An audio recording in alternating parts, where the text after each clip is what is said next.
Okay, so I think I'm gonna go ahead and do. That's still too far again. Episode 2 of the Unpack. My unscripted live dive into whatever topic. So this today, what was it? I think I was just in somebody's stream and people were talking about Shadow the Hedgehog, and it reminded me of the episode we did of Net Surfer Pro about Shadow the Hedgehog. Here, let's see if I can do a little Shadow the Hedgehog.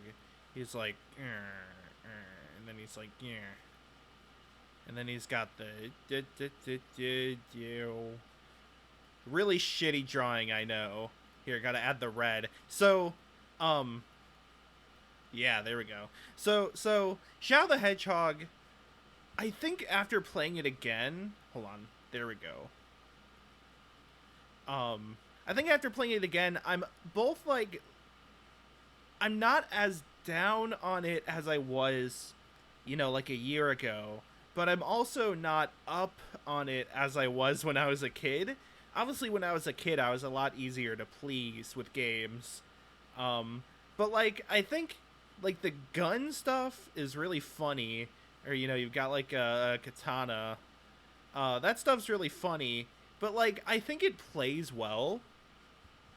So I briefly talked about this in the episode, but for reference, so Sonic Heroes came out I think right before Shadow the Hedgehog. It was the previous release, and oh god, that yellow sucks. Let's try this one. That's better. So Sonic Heroes had some decent ideas. A lot of people dislike it. That's another one where I'm up on it more than most people. I think the switching between characters could get kind of annoying, but it also happened really quickly, so that wasn't a big deal. I think the biggest problem with Sonic Heroes was that it didn't have a spin dash button, where like, in Adventure 1 and 2, you would just hold the button and you would charge up and then you'd go woo. And then in, the classic games, you would hold the button down and jump, I think, and then you'd be able to release it. So like, they got rid of that for Adventure or for Heroes. Instead, they had the Rocket Excel thing, where like, if you're a speed character in first and you're running forward, you could then press it to like do a somersault, but then you could press it again and it does this like big explosion, and you go forward more. And so like, I think that's kind of awkward because since they didn't have the spin dash and then like regular movement sort of dichotomy, it was like when you were playing the speed character, you were always accelerating, and then when you would play the flight character, you would get a little slowed down because the flight character was the one meant for platforming. Since, well, not that one, this one. Since you'd have your stack of characters, and you would just jump around and stuff. But I think Shadow, it has a spin dash button, but the spin dash button really isn't much better. Like, you hold it down. For some reason, Shadow glows like golden when you do this. I guess it's based off the like Chaos Spear and stuff. And then you move forward, but it also doesn't make a big difference between like just running otherwise. If you here, if you're like running and you're just going at a constant pace, it's not super different from the speed that this goes. It's very similar. So I think though I think the other thing is that in Heroes the combat was kind of clunky. If you were a power character, then you had this like 3-hit attack. So like, here, let me try to draw a really bad fist here. There. So like, you do your punch, you do another punch, and then you do like this ground slam thing. That looks like a foot, but you get the idea. And pretty much every team had something like that, a 3-hit combo with like a very long ending finisher thing. And then you also had the aerial thing where you like throw your teammates at people. My favorite one was always Vector, who had like he'd hold his teammates in his mouth,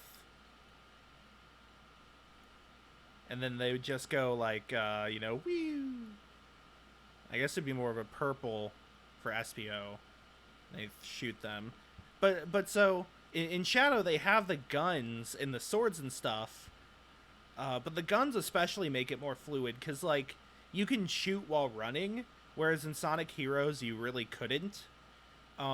You still get stopped in midair, kind of like the stuff that the powers do in midair, but I think overall it's more fluid. And since you have like bullets that do multiple hits, you're able to do damage much quicker than in Heroes, where like you had to really mash, but even then it's like bam, bam, bam, bam, bam, like that. So Shadow the Hedgehog's a lot like Heroes, but I think there's something people miss about these games, which is that their level design. So here's the thing. I've done this before on stream. It was actually something that gave me the idea for the Unpack, is that Sonic, Heroes, and Shadow have the same level design, where you have like straightforward section. In Shadow, this is typically just like some regular platforming. Maybe there's some enemies here and there, but not often. And then you have Arena, and there's a bunch of enemies. There's that. And there might be some like puzzles or something. Then you go, and then you have another one. You also might have platforming sections, which break up the pace a bit. So the best example is like, what is it called? It's not Wild Canyon, but it's the first canyon level in Shadow, because you pretty much just like go through these loops and these jumps. There's a combat, there's some more loops and movement, and then there's another combat. Then you go through, and then you have like that shitty walker section with the big walker machine that has like a jetpack or something. It's really annoying to deal with. But so you have this like kind of steady pace of fast cinematic, and then actual challenge, then fast cinematic, and actual challenge. Now in Heroes, it's pretty much the same. Heroes also has things like that car, where the wheels are like the power and speed characters or something, which is really funny. It also has just like more involved rail grinding sections, and I'm sure there's a few other like kind of common means of conveyance I'm forgetting between the two. Both of them have like weird glider sections as well, though in Shadows you can shoot, obviously, because gun. But it's pretty much the same. However, let me posit this here. I think the level design of these games, this is just like Sonic level design to a T almost. I think Unleashed had less of this, but then Colors and Generations, I think, especially Generations, went back to the style. So let's just take let's take a level I know very well, Hydro City. So Hydro City, you fall down into like the big pit. Then you have this like fan section that blows you forward. Then you have some platforming underwater. But whether or not you take the like fans that blow you up to get higher, or you kind of go to the right and take springs,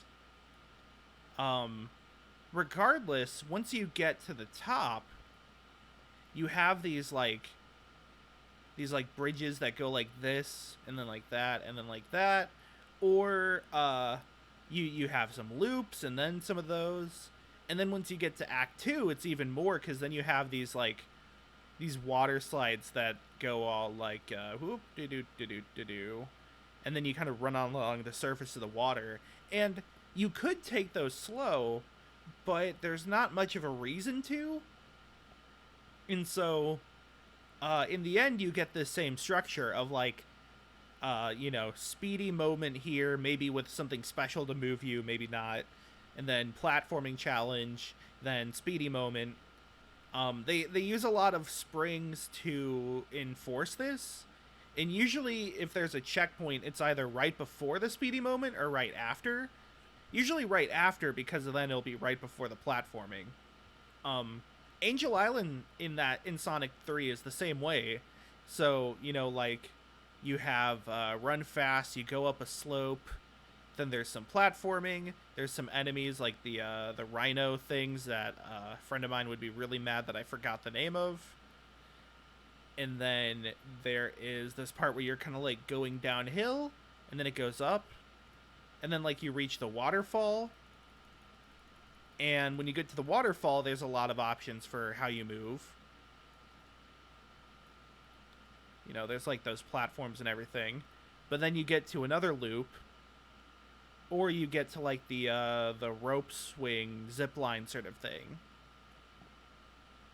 Sonic 2, chemical plant's probably one of the easiest things to note this for, because chemical plant, you have the like twisting two bridges that kind of look like a double helix.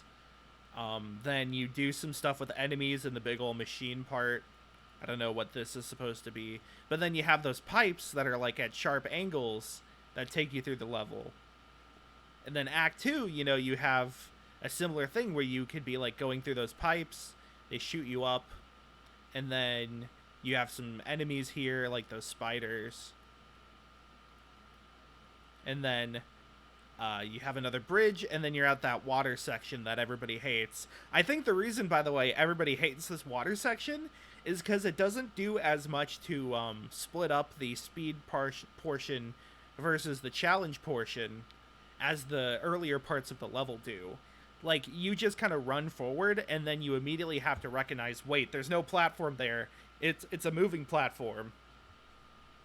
So, what I'm getting at is, I think there's a lot of weird things with the pacing of Sonic games. And people talk about, like, the boost games as being roller coasters. I think Sonic Unleashed kind of has this problem, but I think at the same time it's because they really just want you to move forward. Sonic Colors is a bit closer because Sonic Colors has challenge sections, especially ones involving the like wisps and stuff, like the drill wisp that goes underground, or the rocket wisp that goes up. And I think that carried over into Generations, and I mean, I haven't played Forces, so I can't really say much about Forces. But like Unleashed just had a big it was very adverse to turning around and going to the left. Secret Rings has the same problem because you're supposed to go forward the whole time, and part of that's because the camera's always behind Sonic, so like you can't see behind you, so they don't want you to move backwards. But every other game that has like free form camera or has 2D sections pretty much follows the exact same pattern as this here. Ignore the car. And so I think the differences between classic games and like modern games, or even the middle part, isn't necessarily level design. The pacing might have been different, like maybe older games have more speedy sections than platforming, or vice versa. I definitely don't think the new games have no platforming. It might just be that the speedy sections are more cinematic and thus stick out more. Like in Spagonia, I remember the part where like there's this nice little curve, and there's like fences with like cafes and stuff there, and you kind of come at it like that. It's one of the earliest places where you actually drift in that game.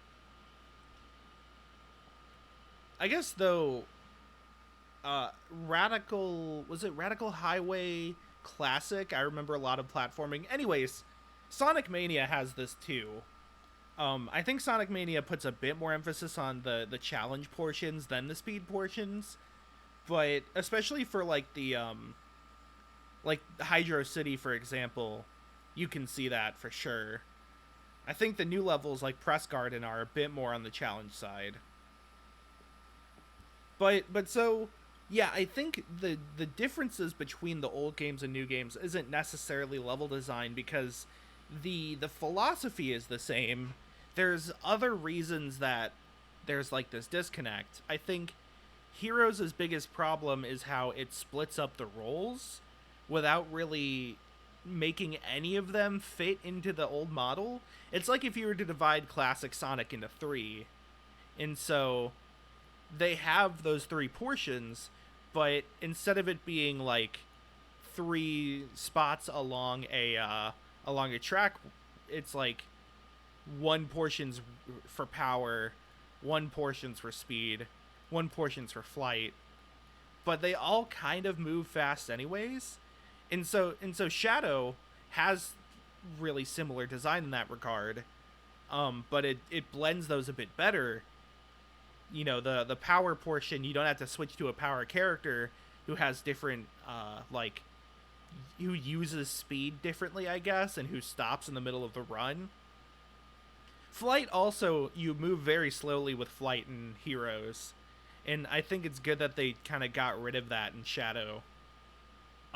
Shadow still has the problem of like you accelerate too quickly, and so you run into walls.